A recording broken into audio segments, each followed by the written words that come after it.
Quite a sight, Dan. Carrying your water. I know.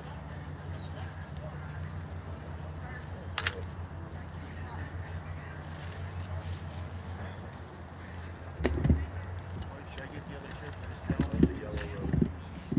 If he wants one, yeah. Tell him you want a shirt. No, but you can get this.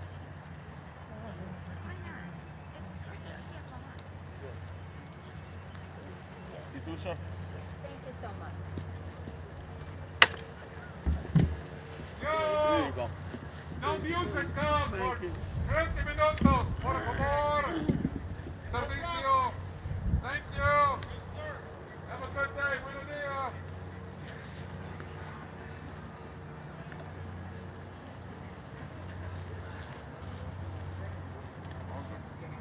Are those masks that Jackie brought yesterday?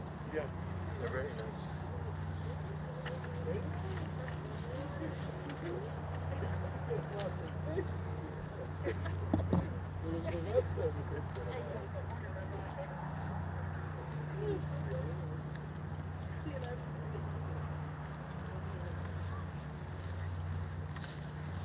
Here. Oh, let me give you one that's not.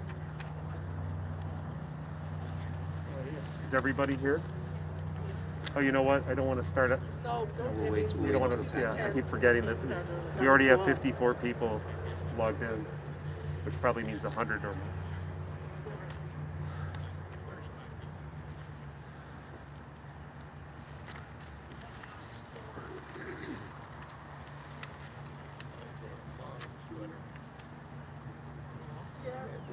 I opened my closet and said, oh, that's the Bible.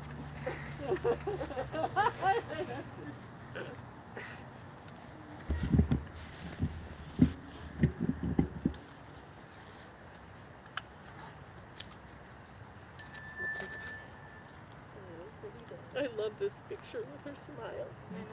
Dad, is your phone off? Yes. Yeah, he turned it off. The perfect smile.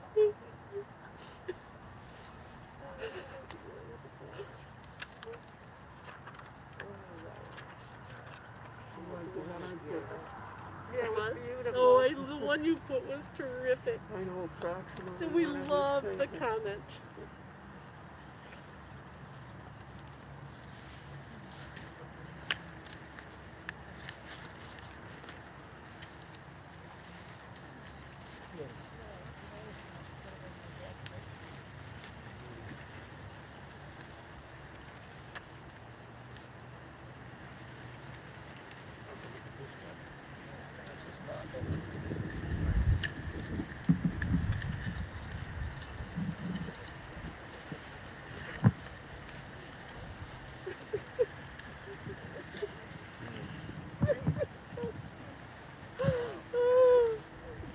We're gonna make this. We're gonna make it.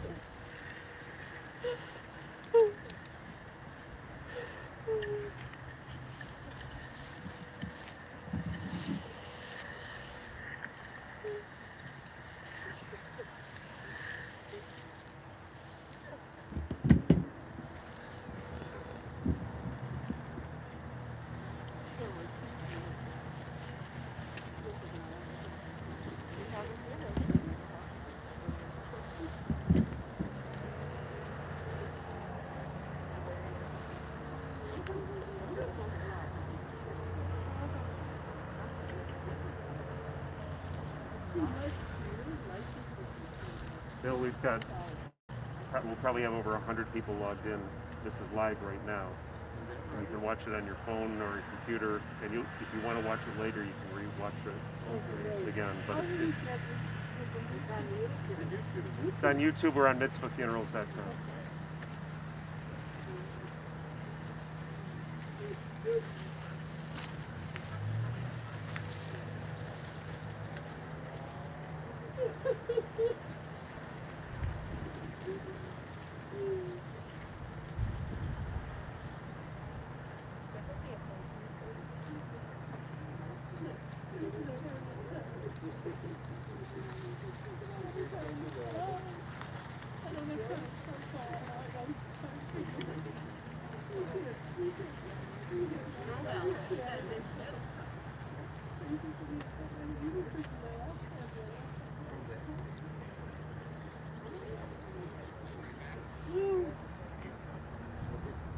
Yeah.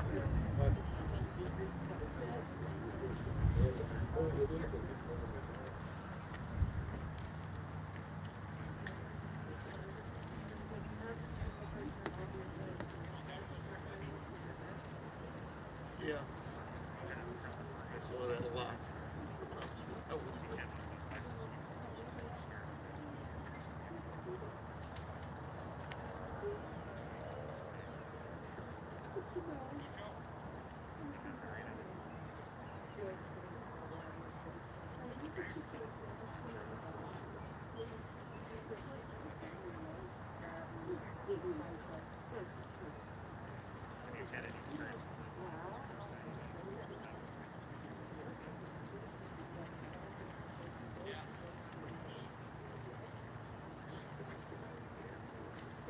Yeah, but you're gonna have me for my glasses. No, take your glasses. So he's not the Yeah, you know, still. he's a smart Staying man. out.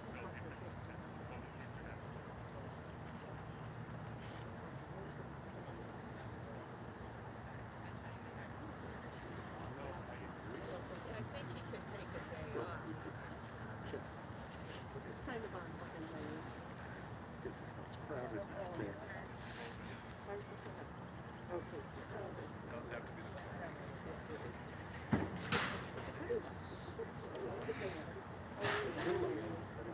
Yeah, and is this the, you've been using, or is this the one that you use? that was, I managed to look at mine. On what days we got it cracked. On one hand. Yeah. That was awesome. well, I really haven't done it.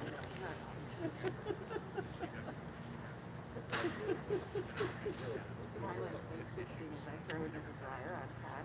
If I don't want to wash it every 2 weeks. I like the color of the, Yes, isn't that beautiful? Look at the flowers, I love them. You know, it's just something to put you with like, it would be very pleased. Yes. yellow is my favorite. I know, so it's her favorite. Red was the favorite. Yellow was my But you know what, Dan? This is her, your gift to her. It's okay that it's yellow. Remember when we did the invitation and we got red in there, but we also got yellow? Because you said, well, I'm giving the party and I like yellow. But I wore a red tie. Oh, good. That's right. And my speech is in a red folder. I finally said to Charles, you heard the story about the blankie? I said, Charles, think of this as my blankie. Even if I beg you, no more changes. Then David sent a change, so there's handwritten changes in here. I just told her I was running out of paper. Exactly. That's mercy on the I did trees. send you a second email saying you don't have to include You that. did? You did a great job. That was such a good line. My wife previous sites, and my daughters didn't like it either, so changed the site to Yeah, yeah. this is Yeah. a good site. I don't know where the previous one was. The other This ones were really one was in crowded. the entrance, the triangle at the entrance. This is a really Dad good said site. everyone would stop by and visit. He said, how can we ever be peaceful there? There'll be too much traffic. I'll read the You can see I am very strong. And he didn't know that before now. I'm just glad they brought you along. Me too.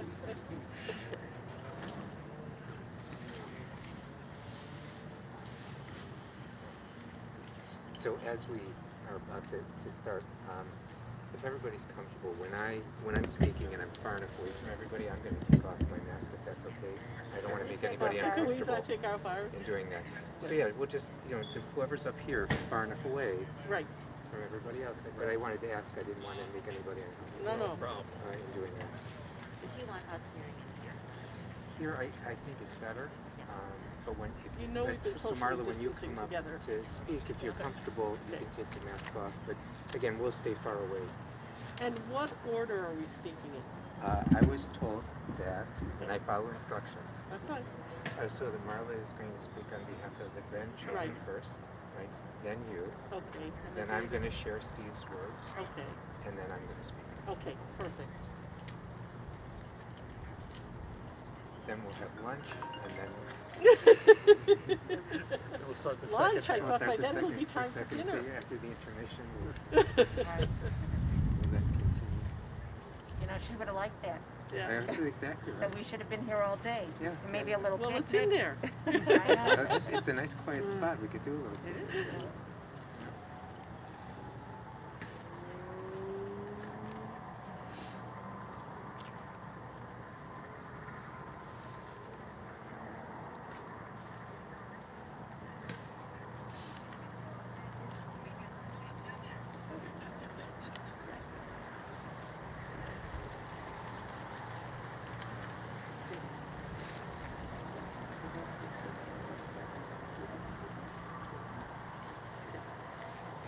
And Gail, you know when I speak in front of you.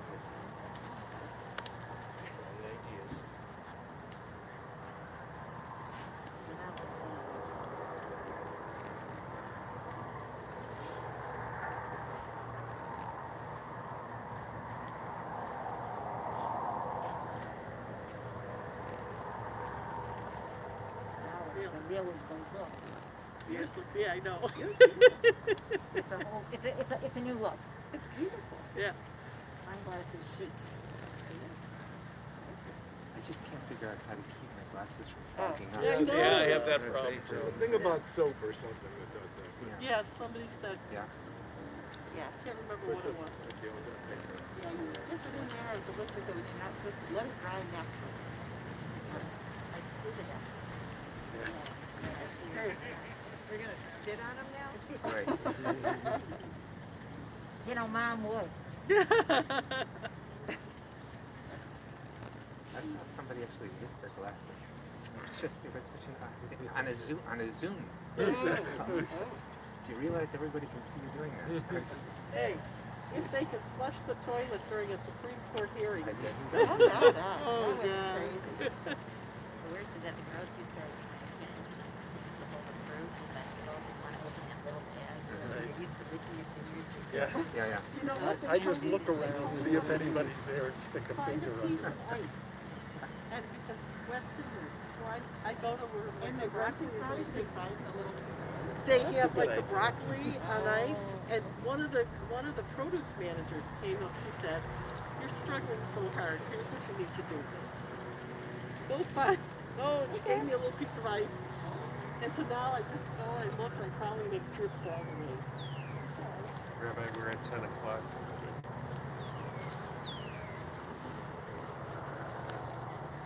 The funeral will be conducted by Rabbi Paul Cohen.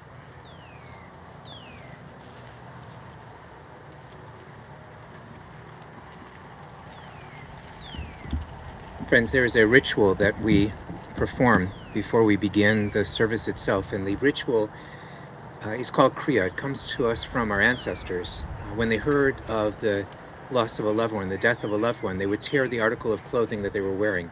It's a sign of grief and sadness, to be sure, but also a sign of the confusion and sometimes even the anger that we feel when someone that we love is taken from our midst. The kriya ribbon, which we use today, also serves as an outward sign to those that we will see in the coming days. People will look at the ribbon, will know that there has been a tear in the fabric of our lives, and without a word will know how to respond appropriately. And at a time perhaps when it is most difficult to utter words of blessing, we're actually given words to recite.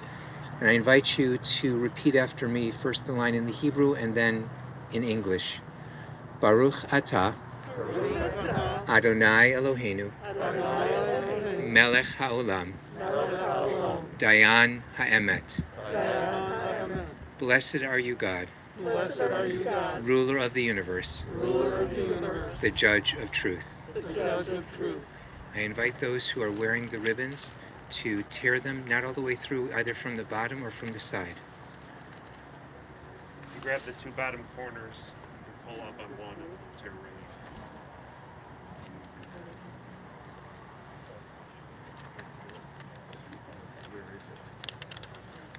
I am too. This is very strong fabric.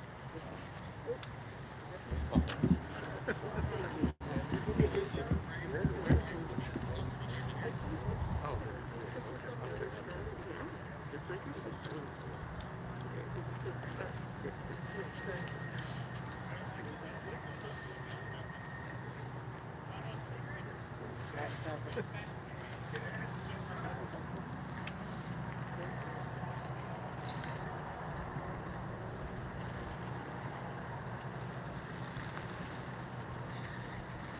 We gather here this morning to pay a lasting tribute of love to the life, to the love of Norma Gibbs Brown, who has entered eternity.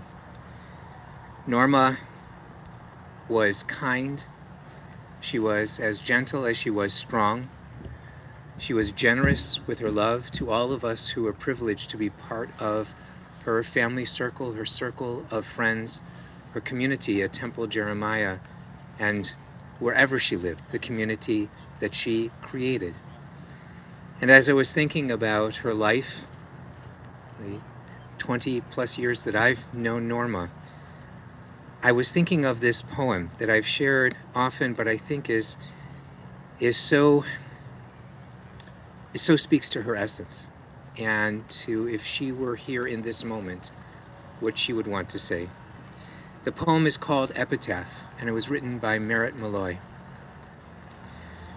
When I die, give what's left of me away to children and old men that wait to die. And if you need to cry, cry for your brother walking the street beside you. And when you need me, put your arms around anyone and give them what you need to give to me. I want to leave you something better than words or sounds. Look for me in the people I've known and loved. And if you cannot give me away, at least let me live on your eyes and not on your mind. You can love me most by letting hands touch hands, by letting bodies touch bodies, and by letting go of children that need to be free. Love doesn't die, people do. So when all that's left of me is love, give me away.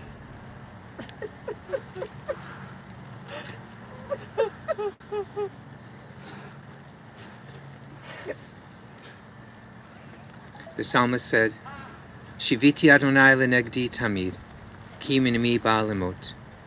I have set the eternal always before me. God is at my side, I shall not be moved. Therefore does my heart exult and my soul rejoice. My being is secure. For you will not abandon me to death, nor let your faithful one see destruction. You show me the path of life. Your presence brings fullness of joy. Enduring happiness is your gift. Death has taken our beloved Norma Brown. Our friends grieve in their darkened world. In their silence there is lamentation. In their tears there is loneliness. Lost in their sorrow, may they find the presence of loving friends. Hear them, O God, and be with them. For Norma's love that united us in life, and which death cannot sever. For her companionship that we shared along life's path, and which continues through the tenderness of memory. For the gifts of her heart and mind that brought us joy and happiness, and is now a precious remembrance. For all these and more, we give our thanks to God. In this time of grief, we listen to the voice of our sacred scriptures that brings us the ever-new message of God's nearness. It tells us of our kinship with the divine, in light as in darkness, in joy as in sorrow, in life as in death. Psalm 23, the Shepherd's Psalm. Adonai ro'i lo echsar, Bihino deshe yarbitzeni, al me menuchot yenaleni. Nafshi yishovev, yancheni v'magle tzedek. Yancheni v'magle tzedek leman shemo.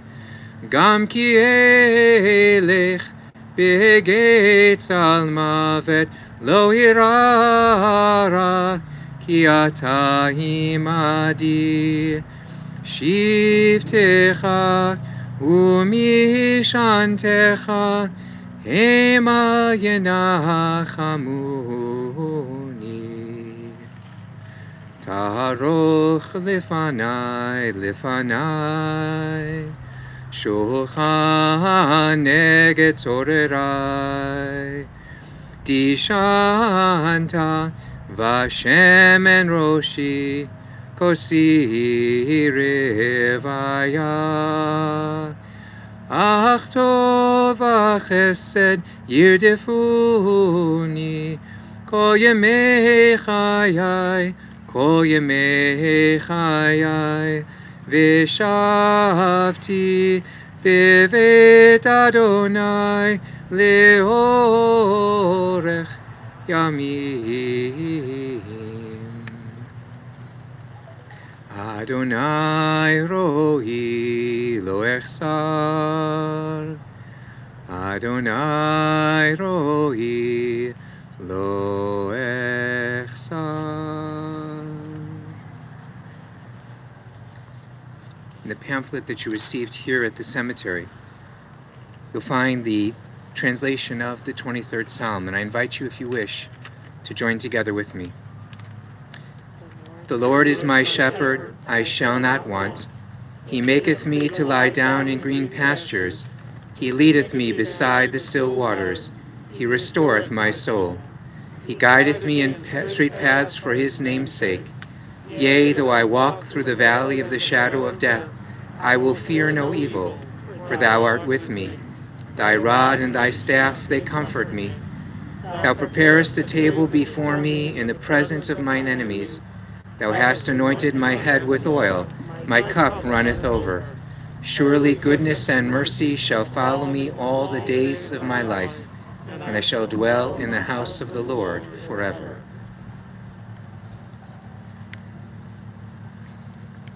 Norma had a special request for a reading that was written by a Rabbi Alvin Fine.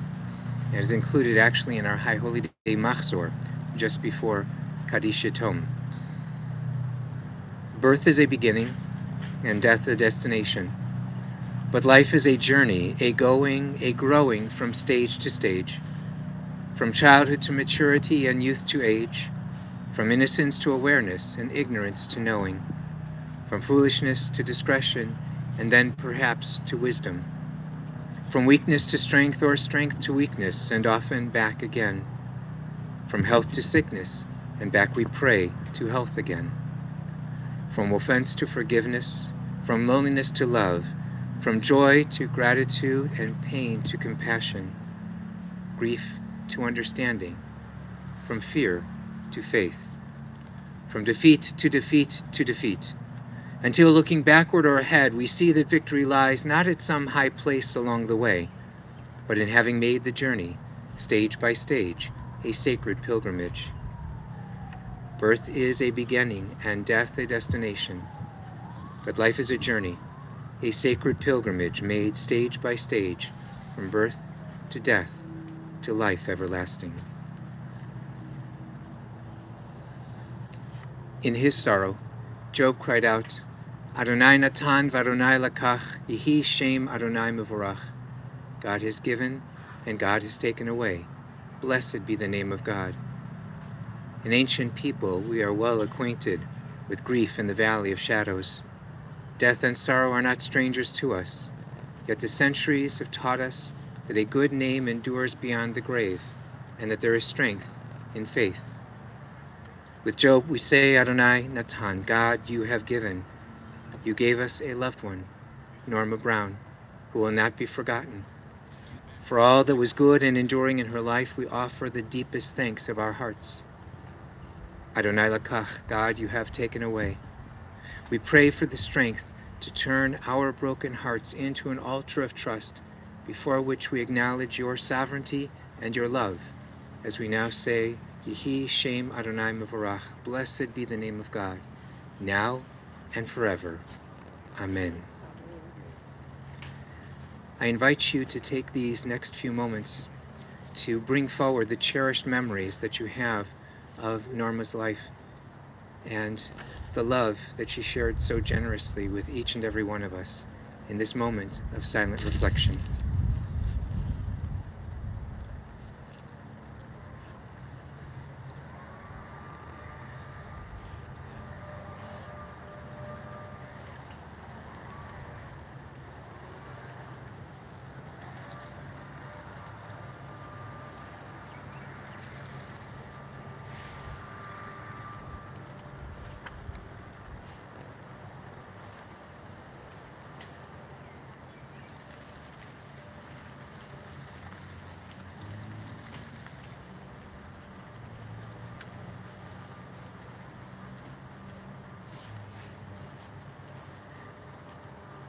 May the words of our mouths and the meditations of our hearts be acceptable in your sight, be acceptable in your sight. God, our rock and our Redeemer, God, our rock and our Redeemer. Amen.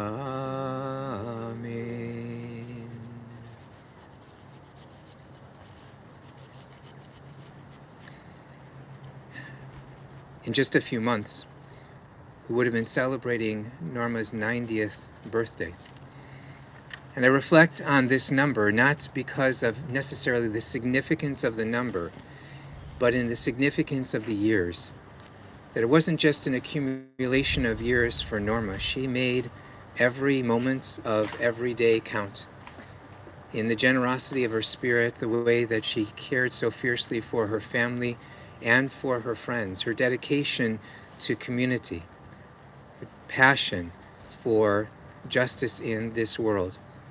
And as I was reflecting on her life, I was drawn again to a midrash, a rabbinic story that is told of two very dear friends who used to take walks together, long walks together, and one of their walks led them to a harbor. And as they were standing overlooking the harbor, they were watching what was going on. And as they were there was a ship that was getting ready to set sail, a cruise ship. And it was the stereotypical scene with people on deck, and they were throwing streamers and singing, and there was a band playing, and great fanfare and great rejoicing. And at the very same moment, there was a ship pulling back into harbor without any celebration, no confetti, no music, no singing, nothing. And one friend turns to the other and says, you know, this is exactly the opposite of what should be happening. The ship that's about to set sail, we don't know what storms it might meet along the way. We don't even know if it will safely return to harbor again. But the ship that safely returns, that is the cause for celebration. The ship that has safely made the journey and has returned to port. And so it is with our lives. When a baby is born, there is tremendous rejoicing, as there should be, right, with new life.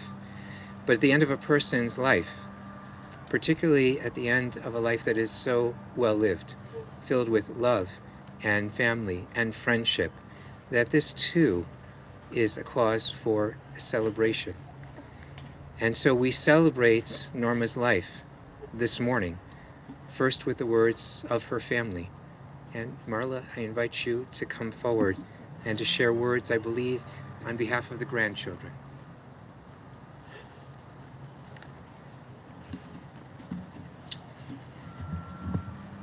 Well, I'm honored to be reading these beautiful words on behalf of Lisa, who is representing all the grandchildren. Apparently, at 5 years old no less, I promised my grandma that I'd read a eulogy at her funeral. We're the kind of morbid family that discusses things like this often. So, even though I don't remember the exact moment of this contract, and I never actually thought this day would come, I'm going to represent all of my cousins and give her the eulogy she always wanted. My grandma, or as I called her, Mama Norma, was the best person I've ever known. Every memory I have from childhood has her in it, because she was my childhood. I spent many mornings with her, driving to and from activities, but my favorite part was eating an M&M pancake at Egg Harbor with my favorite person before she took me back home. I know I speak for all my cousins when I say she was always there. Every Thursday from 3rd grade to high school, she picked me up from school and took me to my horseback riding lesson. She spent more time in a dirty barn than any woman should. And I know she loved every minute of it. Mama Norma and Papa Bill attended so many activities in their lives. I think they deserve an award. From Scott's swimming, to Michael's baseball games, to Jordan's plays, to Robbie's gymnastics, to Jason's skating, and finally to Dylan's volleyball games. They never missed a thing. And they always wanted to spend time with all of us, even when we outnumbered them 8-2. Every summer they took us to family camp for a weekend and managed to, 1, keep us all organized and together, which was a struggle because we're a pretty wild bunch, and 2, give all of us individualized attention and love. From them we all learn the importance of showing up and what family truly means. And we always knew how proud they were of us. When Josh earned a PhD in some sort of physics that none of us still really understand, Mama told everyone. And I mean everyone. There are many cashiers and tellers around the Chicagoland area that know all about our accomplishments, big and small. Mama always made sure you felt her love with one look and that sweet smile. She genuinely felt and made you feel like your happiness meant more to her than her own. She also set the best example of what it means to live your life to its fullest. I know she didn't have any regrets because she did it all. She helped start a business with Papa, raised 4 amazing children, traveled around the world, and she did it all being the most stylish woman I know. Seriously, the woman could rock a pantsuit better than Hillary. She was also the best person to have during an adventure. She was up for anything. When I was studying abroad, my mom, Aunt Randy, and Mama Norma came to visit during spring break. They took me to Paris, where we met up with Josh, and for some strange reason decided to see a show at the Lido. Unbeknownst to Josh and I, this show had many, many topless women. It was definitely not a show to see with your grandma. But of course, Mama Norma made the best of it, and we laughed about it for the rest of the trip. Her life is a testament to how we all should live, and I know we're all going to follow her example and have amazing adventures surrounded by family and friends. Even when life, as it always does, throws us some curves, Mama Norma always saw the best in us. One year, we were all together at one of Jason's competitions in Omaha. We were supposed to fly back right after, but a snowstorm hit and our flights were canceled. We decided to rent a car to drive back home at 10 p.m., and it was not our finest moment. We squished Michael into a tiny middle seat, shoved Dylan in the back, and everyone was miserable and complaining. But of course, on every video we have of this terrible car ride, we can hear Mama in the background, telling us we're going to remember this forever, and everything is going to be okay if we just learn how to roll with the punches. Being part of the Brown family is an experience I wish everyone could have. I always wondered what it was like in other families because my family travels as a group. We celebrate birthdays together with hot dog casserole, trade off houses for every holiday, and of course we go to our favorite place at the end of every year. For all of us, the ranch is our favorite vacation and our second home. We've spent every winter vacation together at the ranch for as long as I can remember. And when I think about it, I know it's not really the place, but being all together as a family that means the most. That's what Mama did for us. She gave us an amazing family that sticks together and celebrates all the highs, whether it's a college graduation or just learning how to do a handstand. She lived her life for others, and being the people she lived for made us better. We all love her so much and will continue to cherish all the beautiful memories we have together.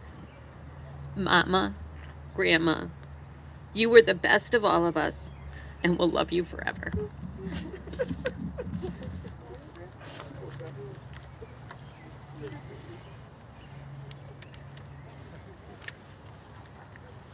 Thank you, Marla.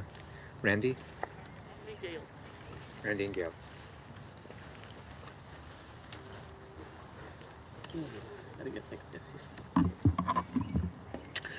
Mom was a force of nature. Not the sun, because Dad was her sun and we were all planets. Mom was gravity. She kept the world spinning and everyone grounded. My brother often put people in two camps, worriers or warriors. Mom was both. She was concerned about the world, but she fought on our behalf. If Mom said she was coming through a brick wall, we all knew just to wait on the other side. Judaism was important to her for its values, its community, and its culture. She was proud to be Jewish and loved being part of Temple Jeremiah. She made sure we knew our heritage and her pride in it. Mom was an only child for 9 years. She desperately wanted a sibling and was ecstatic when her brother Shelley was born. They had a lifelong friendship, although early on he could make her life difficult. Once she came in to help with his bath and he threw a brush at her, hitting her on the funny bone. She fell and burned herself on the radiator. Shelley ran and hid. Mom and her parents searched the apartment without finding him until a small head emerged from his toy box to ask, "Is she dead? Did I kill her?" She forgave him, but never forgot. Their friendship deepened as they aged and added spouses and children. Hearing her childhood stories, I'm not sure why Mom thought I needed any brothers, let alone 2. Fortunately, I got a sister as well, and later 2 more, courtesy of my brothers. Mom wanted us to have siblings and would remind us how lucky we were to have each other. Of course, she was right. My brothers are treasures, although there were moments early on when I questioned her thinking. Mom and Dad met in South Haven as teenagers. She was vacationing, and he was on a day off from his job as camp counselor. At the beach, he saw, as he described her, a beautiful girl in a green bathing suit. They married at 19 and 21. Babies! It was the beginning of a lifelong romance that we were privileged to watch. I arrived 2 years later, and Mom took on the job of mother with gusto. The apartment was small, so we moved and soon welcomed David. In fact, every time they moved during their first 40 years of marriage, they had a new baby. With 4 moves and 4 children in 11 years, we were relieved when they settled down for a long stay in Wilmette. My parents were advised by a professor not to get married. They had taken personality tests as part of a research study on couples. Both tested high on dominance, Mom even more so than Dad. "It won't work," he told them. "You'll kill each other." Thankfully for us, they ignored him. They managed in part by dividing their spheres. Dad was work and finance, and with his own new baby, the 5th child, Bill Brown Sales, he was very busy. Mom handled the home. There was conflict, but no anger in our house. With 6 strong personalities, discussions could be loud and prolonged, but not personal, no attacks or grudges. Dad and Mom were a united front, mostly. Mom had the household and us organized. Dad sometimes interfered, creating trouble. Kitchen chores were divided by 4: table setting, clearing and sweeping, doing the dishes, and emptying the dishwasher. We rotated. Periodically, Dad would intervene. He'd see a job that needed doing and assign it, generally, "Girls, go help your mother." The response, "That's not my job," frustrated him. His interference frustrated her. We were convinced that my parents had 4 children so that my mom would never have to clean the kitchen. In retrospect, cleaning the kitchen herself would have been easier than supervising and providing quality control, which generally required a discussion about the need to redo the job. What was the point? We were only going to drop crumbs on the floor again at breakfast. My mother delighted in her children and encouraged us in every direction. It was hard to rebel from a mom who cheered on the rebellion. Mom had strong ideas about right and wrong, but she never confused them with conventional or unconventional. She had high expectations for the way you treated other people, and she lived by them. You did not embarrass people. My Grandma Adeline once expressed surprise that we had all turned out so well. She said, "I never saw your mother discipline you. It worried me." Grandma missed Mom's death stare that promised consequences later when the lesson could be private. The four of us divided in a variety of ways. There were the boys and the girls, the rich kids and the poor kids, the experimental two, and the easy younger set who benefited from the training David and I provided our parents. The two constants were love and noise. Mom believed in fairness and equality. Hence, I was the groundbreaker, and every battle I fought established a precedent for my siblings. Fortunately, I was up to the task, and our battles were epic. My siblings laughed and cheered me on, especially once they realized the implications for their own lives. I had to make a budget and justify every 50-cent increase in allowance. Then David would get the same increase without discussion. They did get more relaxed, or perhaps tired, as they aged. Steve didn't have to clean his room and just seemed to get money by asking. No budget or allowance. Ah, the baby, always the baby. The Brown household was fun. We played games, talked, and laughed. Mom figured out strategies to manage problems. After someone ate one cupcake from a carefully counted out set for a class party, Mom started labeling items for later as Mrs. Moline's, who was our next door neighbor. Our siblings' treats may have been fair game, but we wouldn't steal our neighbor's food.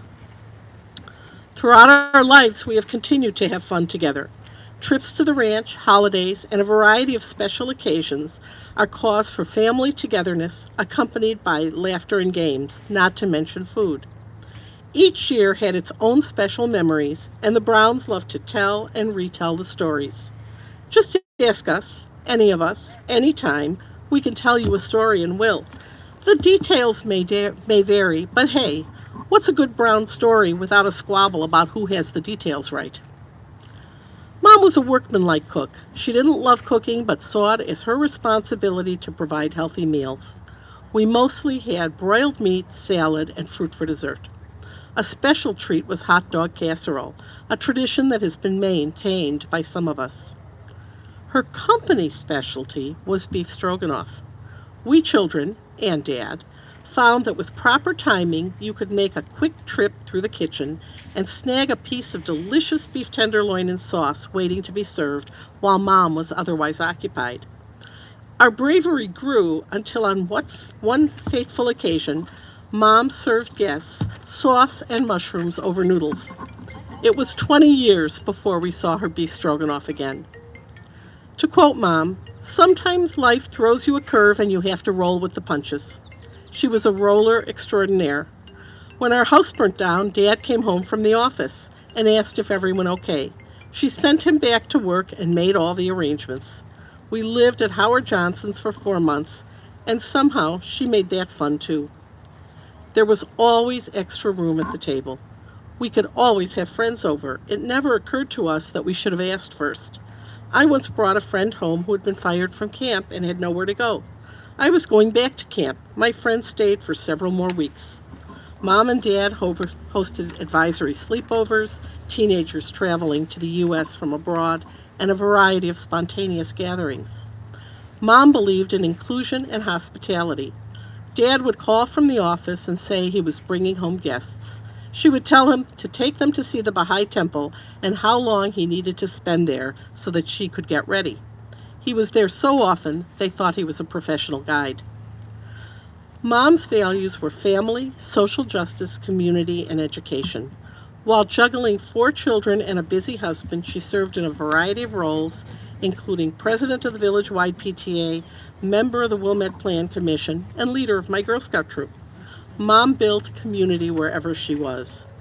With us remotely, our friends, our family, friends from childhood, from every neighborhood she lived in, from civic and social groups, from her travels, from Temple Jeremiah, and so many more.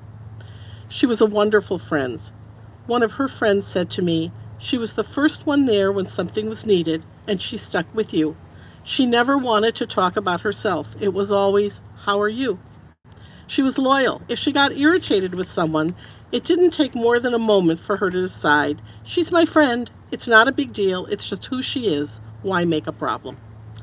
She incorporated all those people into our lives as well, enriching us in the process. Sometimes I felt as though I had a dozen or more mothers, which was mostly good. Mom loved parenting, but being a grandmother was even better. She said, if I had known how wonderful it was to have grandchildren, I would have skipped parenting and just gone directly there. Mom attended swim meets, wrestling meets, gymnastics events, skating competitions, school plays, baseball and volleyball games with great enthusiasm. They had two things in common: uncomfortable seating and the participation of one of her grandchildren. Lisa, Scott, Josh, Michael, Robbie, Jordan, Jason, and Dylan were her special joys. Perrin, Leah, Keith, and Leah P. came later and added to the joy. Mom was a fierce competitor, bridge being her primary game. She became a life master, a source of pride. She could be equally invested in anything she played: Scrabble, Singapore Rummy, or Hearts. In our house, no one let the children win. If you scored a victory, it was earned. Mom disliked gambling, so when we wanted prizes for our large family competitions, she set the stakes. The loser had to say 3 nice things about the winner. Usually this was brief and sometimes a bit grudging, but when Mom lost, she could go on for an extended period rhapsodizing about all the wonderful things about the winner. We loved to be the one to beat Mom. When Gail and I became young adults, Mom initiated girls' trips. Mom would announce she wanted to be just one of the girls, albeit the one with the checkbook and credit card. We accepted that. So on one early trip, when we arrived at a hotel with a queen bed and an uncomfortable roll-out couch, the 3 of us agreed to play cards for sleeping location. Mom lost. Without complaining, she insisted on taking the roll-out couch while we laughed and laughed. She never made that bet again. Gail and I spoke to Mom every day, at least once, but usually more often. Sometimes we were on a 3-way call, sometimes individually. She wanted to know every detail about our lives. Until Dad retired and started sleeping in, Gail and I started every day by talking to our mom. Our mother was our role model and our friend. We talked about everything: books, clothes, the world, people, what to do and how to handle things. We read together. We laughed and cried together. Nothing was off the table. We're not sure how to live in a world without her. Gail, Mom, and I joked about her death often, although it always seemed like something that would happen in the far distant future. When we would leave a funeral, she would say, "I want all the children to speak and all the grandchildren too." Gail would respond, "Mom, we are not having a 4-hour funeral." Mom's answer, "Why not? Do you have somewhere else to be?" I promised I would speak. Gail promised she couldn't, but she would stand with me. Here we are, Mom, keeping our promises. It's not 4 hours, but it could be. In fact, we will be talking about you for the rest of our lives. Thank you. We love you.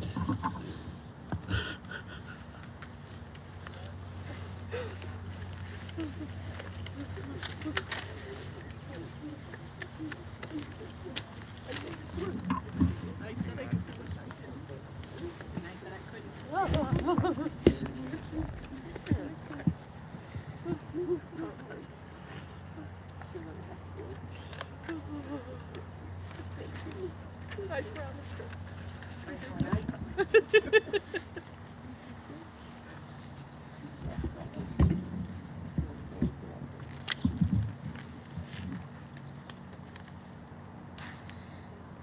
Steve asked me to read this on his behalf, and it's my honor to do so.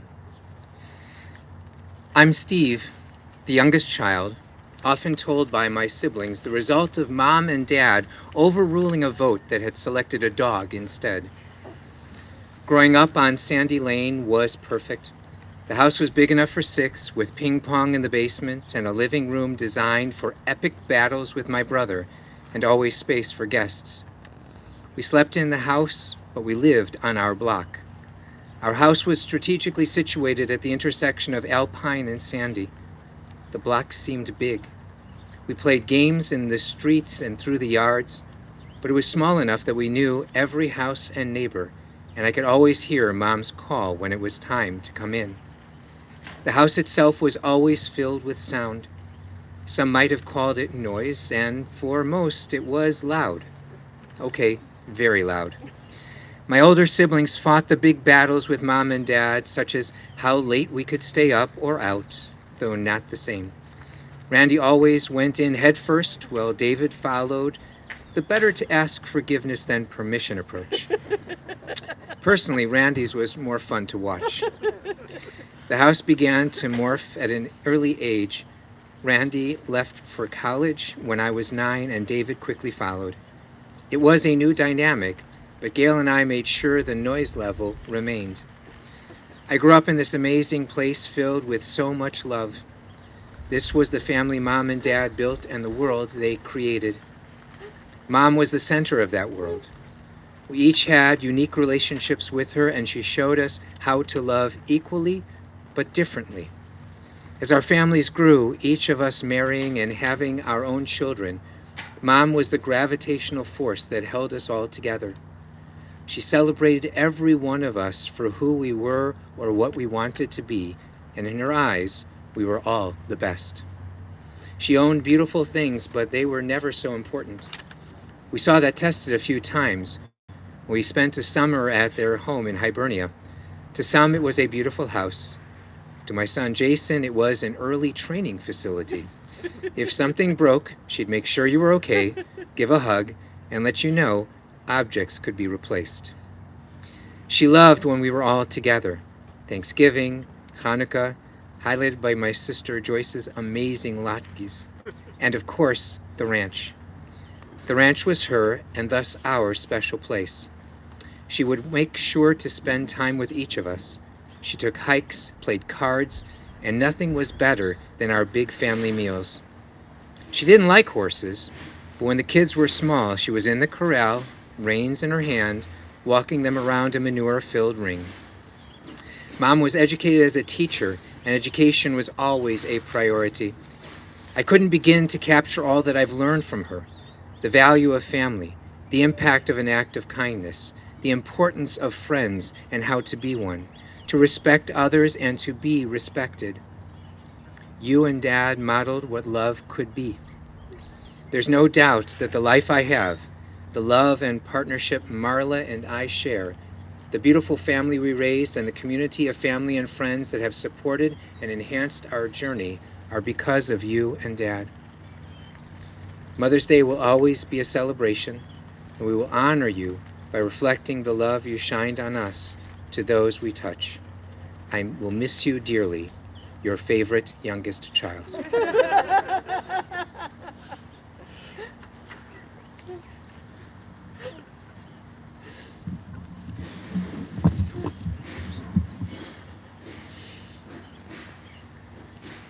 There is a custom at many tables on Erev Shabbat to say various blessings, to light candles, to welcome the beginning of Shabbat, to say Kiddush over the wine, celebrating the joy of Shabbat, and of course the motzi, the blessing over the challah, the special loaf of bread baked in honor of Shabbat, and that continues through the meal itself.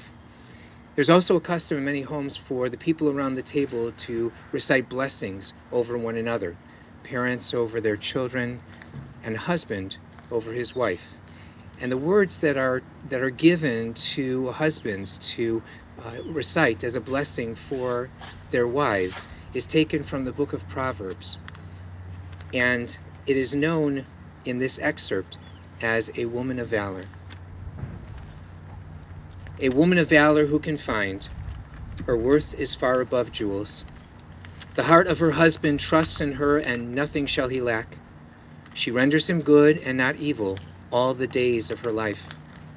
She opens her hand to the needy and extends her hand to the poor. She is robed in strength and dignity and cheerfully faces whatever may come. She opens her mouth with wisdom. Her tongue is guided by kindness. She tends to the affairs of her household and eats not the bread of idleness. Her children come forward and bless her. Her husband, too, he praises her. Many women have done superbly, but you surpass them all. Charm is deceitful and beauty is vain, but a God-fearing woman is much to be praised. Place before her the fruit of her hands. Wherever people gather, her deeds speak her praise.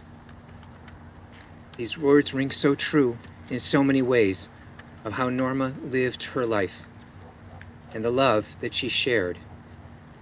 She was born the oldest of 2 children. Her brother Shelley, was 9 years her junior. As you heard, she was so excited to have a brother. But ironically, she could not see him immediately because she had the whooping cough when she was born, so she had to wait patiently. Her parents gave her the great gift of unconditional love and support. She was adored and developed an incredible sense of security. Her parents were socialists. Actually, it was her dad who was the socialist, and her mom loved her dad. There was a strong egalitarian principle in that home, a sense of fairness that was embedded within her soul. She called her father Misha until she was afraid she did not have a dad because everybody else was talking about their dad, and from then on, he became dad. She was educated in Workman's Circle School and was fluent in Yiddish. She was a child of the Depression, but never felt a lack. Randy shared this beautiful story of being provided with a dress and being so, her mom was so concerned that the dress would wear well and it had bows on it. And she actually removed the bows, put snaps on them so that when it was laundered, the bows would not be ruined. The dress would last so much longer. Her parents wanted her to have what she needed. And she had what she needed, though they were poor. They didn't have money, but they wanted for nothing. Her attitude was, and I love this, that this was included, right? When life gives you lemons, you have to roll with the punches. She loved school and was very social and very popular. A woman of valor who can find, her worth is far above jewels. The heart of her husband trusts in her, and nothing shall he lack. She renders him good and not evil all the days of her life. Bill shared that she was beautiful inside and out. They met, as you heard, on a beach in Michigan when he was on break from camp, and he saw her in that bathing suit, and that was it, right? And the rest, as they say, was history. They shared almost 70 years of marriage, despite the fact that he accidentally gave her a black eye when he was telling her a fish story and indicating how big the fish was. He was surprised when he went to pick her up on a date, and she was wearing sunglasses. He didn't understand why and she removed the sunglasses and pointed to her eye. She forgave, but didn't forget. Norma was a warm and determined woman. As you heard, they were both leaders in this premarital session that they had that said they should not be married. Bill quipped that that was the reason he went on the road so much. Truly, they were the perfect match for one another. Strong enough to stand up for themselves and strong enough to understand that the relationship, the marriage, was the most important thing in all of their discussions. Stephen shared that he could never remember a fight, but there was one moment, one heated moment, when Bill was headed towards the door after one of these discussions, or during one of these discussions, and Norma yells after him, "Bill, if you leave," and he immediately shut the door, turned around, and they continued together. A woman of valor who can find, her worth is far above jewels. The heart of her husband trusts in her, and nothing shall he lack. She renders him good and not evil all the days of her life.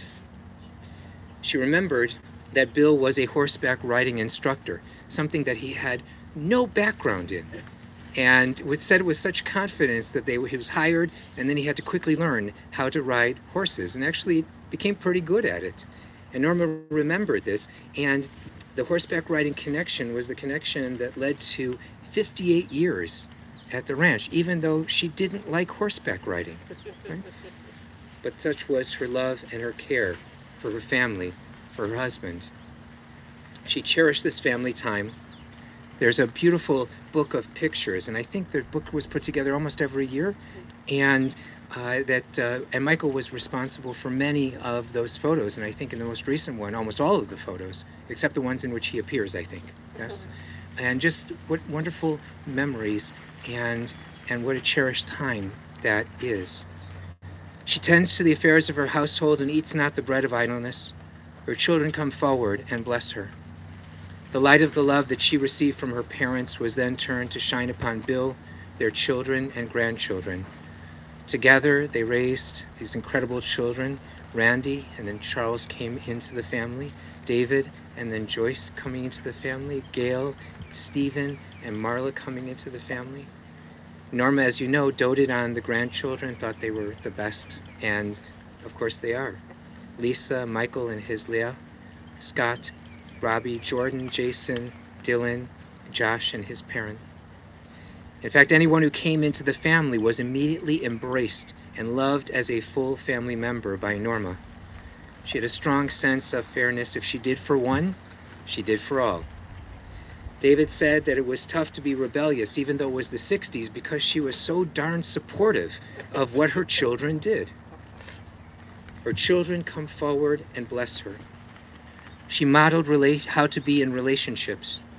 She modeled mother and daughter with her own mother, calling her every day. She modeled how to be married and how to be a mother to children. I heard that she would stay up talking into the night because she was so interested, ever present for all the games, performances, activities of her children and grandchildren. In fact, the family shared that though she loved her children deeply, the grandchildren were, of course, the icing on the cake. She was ever present for whatever the family needed. Gail shared a story of how when she was ill, she had to actually beg her mother to go on vacation, to take some time to be with her husband. She opens her hand to the needy and extends her hand to the poor. She is robed in strength and dignity and cheerfully faces whatever may come. She opens her mouth with wisdom. Her tongue is guided by kindness. Norma was the best friend to have.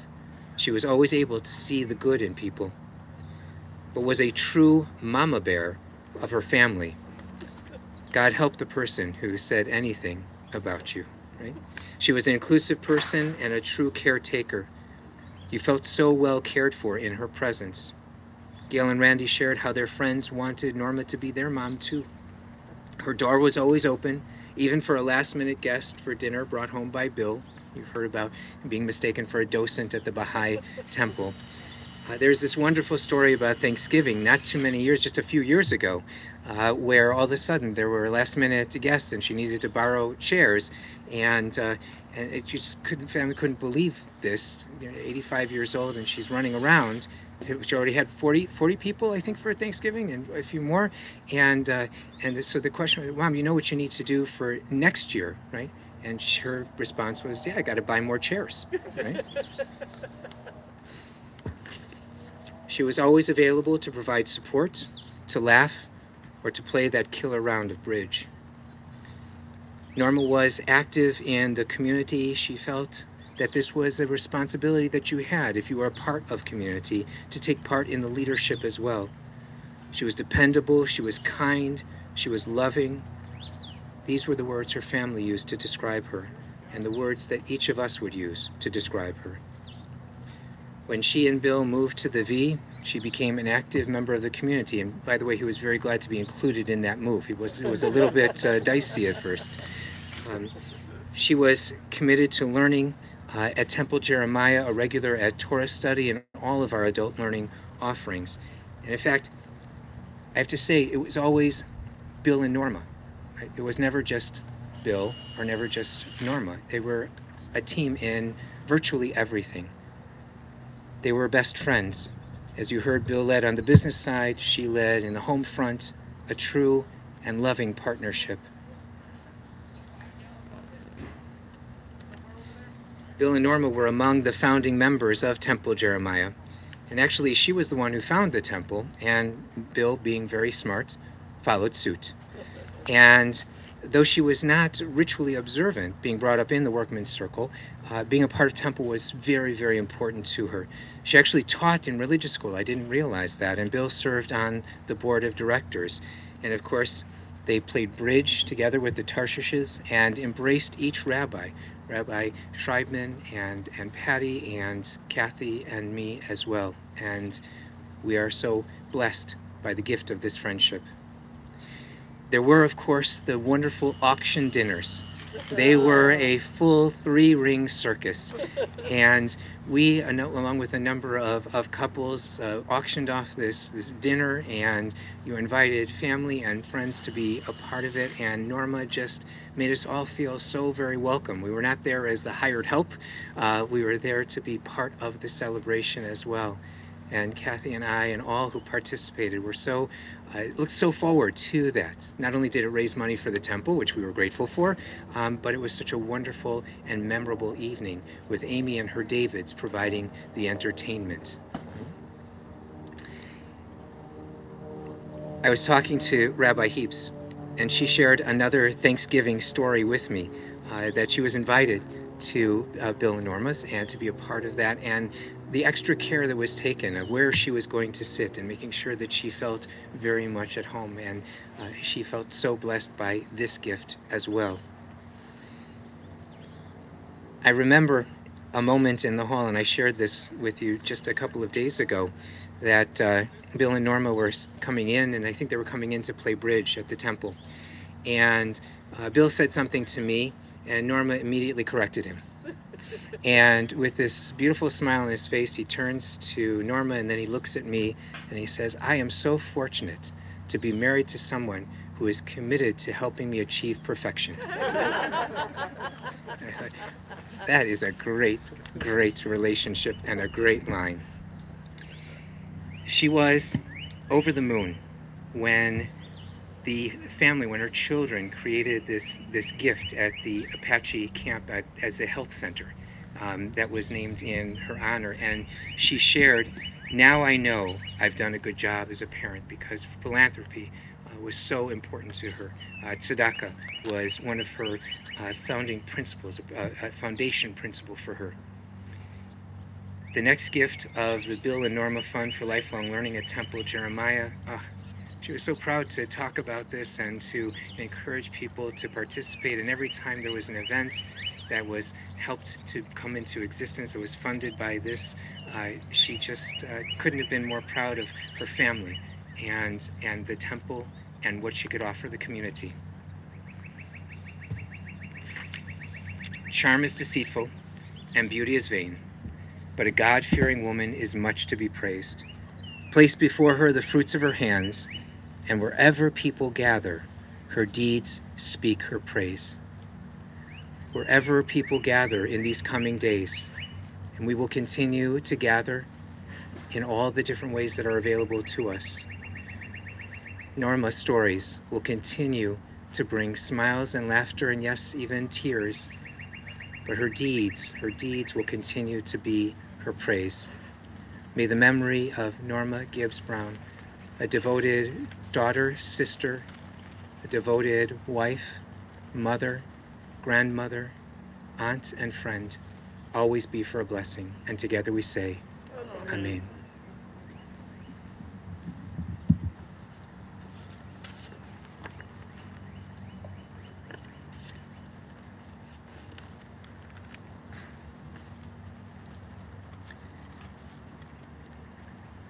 Into your care we entrust the spirit of Norma Brown. For you keep faith with your children in death as in life. Sustain us that we may meet with serenity the mysteries that lie ahead, knowing that when we walk through the valley of the shadow of death, you, God, are with us, a loving friend in whom we put our trust. You are the light of our life, our hope in eternity. We continue with the memorial prayer, El Malei Rachamim, and I invite you, if you wish, to rise.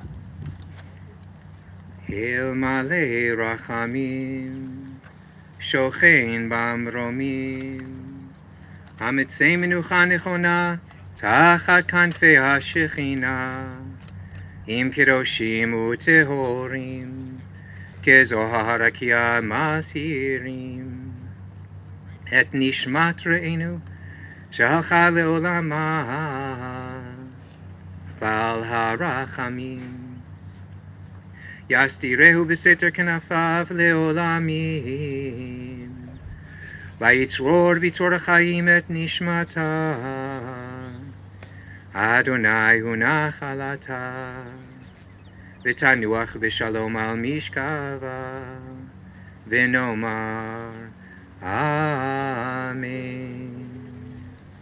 Compassionate God, eternal Spirit of the universe, grant perfect rest in your sheltering presence to Norma Gibbs Brown, who has entered eternity. O God of mercy, let her find refuge in your eternal presence, and let her soul be bound up in the bond of everlasting life. God is her inheritance. May she rest in peace. And together let us say, Amen. The dust returns to the earth as it was. The Spirit returns to God who gave it. It is only the house of the Spirit which we now lay within the earth, for the Spirit itself cannot die. Receive in mercy, O God, the soul of our departed Norma Gibbs Brown. Grant her that everlasting peace which you have prepared for us in the world to come. Though no human eye has seen, nor ear has heard, nor mind has grasped it, still is our sure inheritance and our everlasting portion. O God, help us to understand that grief and love go hand in hand, that the pain which loss inflicts is the measure of a love that is stronger than death. Though we cry in the anguish of our hearts, may we be like children who know that their parent is near and who cling unafraid to the trusted hand. In this spirit, O God, do we commit all that is precious to us to your keeping, as we repeat words hallowed by the generations, the words of the Kaddish prayer, also included on the pamphlet. Yitgadal v'yitkadash shemei Rabbah, v'alma divra chirutei v'amlich malchutei, v'chayechon uv'yomechon, uv'chayei dechol Beit Yisrael, ba'agala uv'izman kariv v'imru Amen.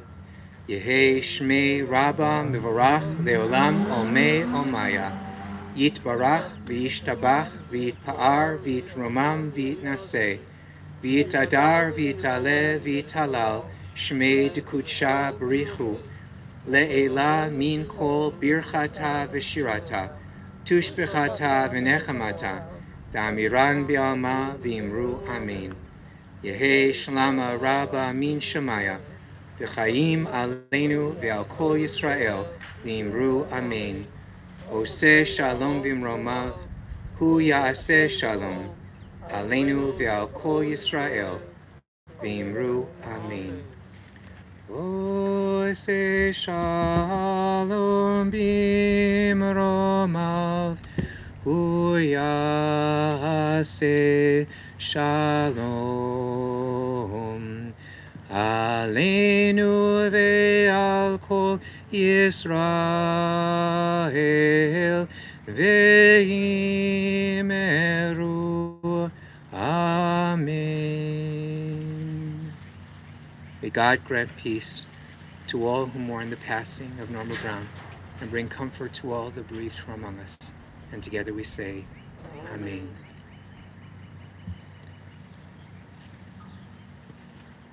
At the end of the day, we gently tuck our children in for the night. At the end of a person's life, the last act of Gemilut Chasadim, the last act of loving kindness that we can do for her, is to cover her grave.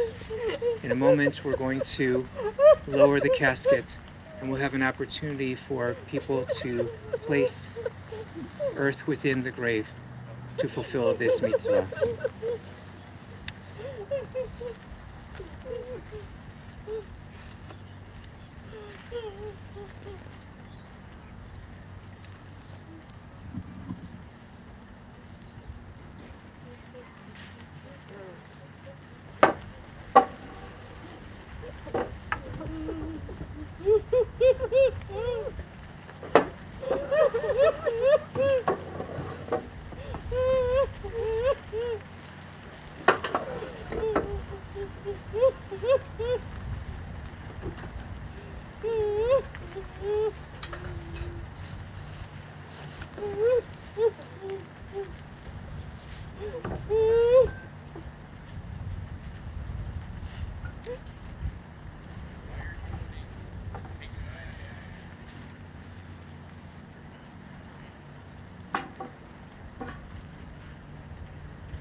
Just a moment, please.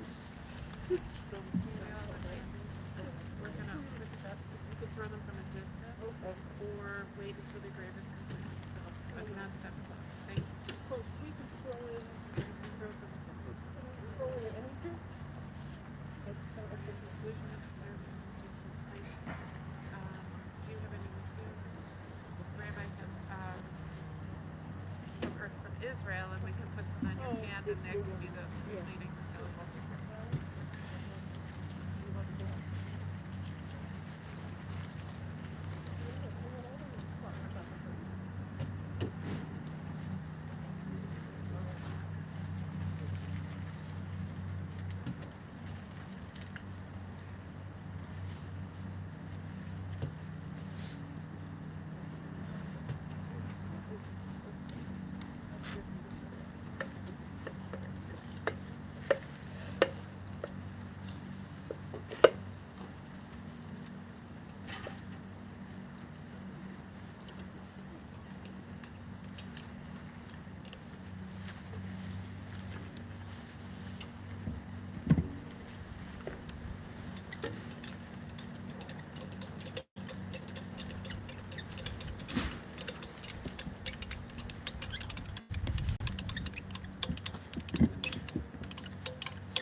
You all to know that there was over 215 people logged in at one time, times however many people.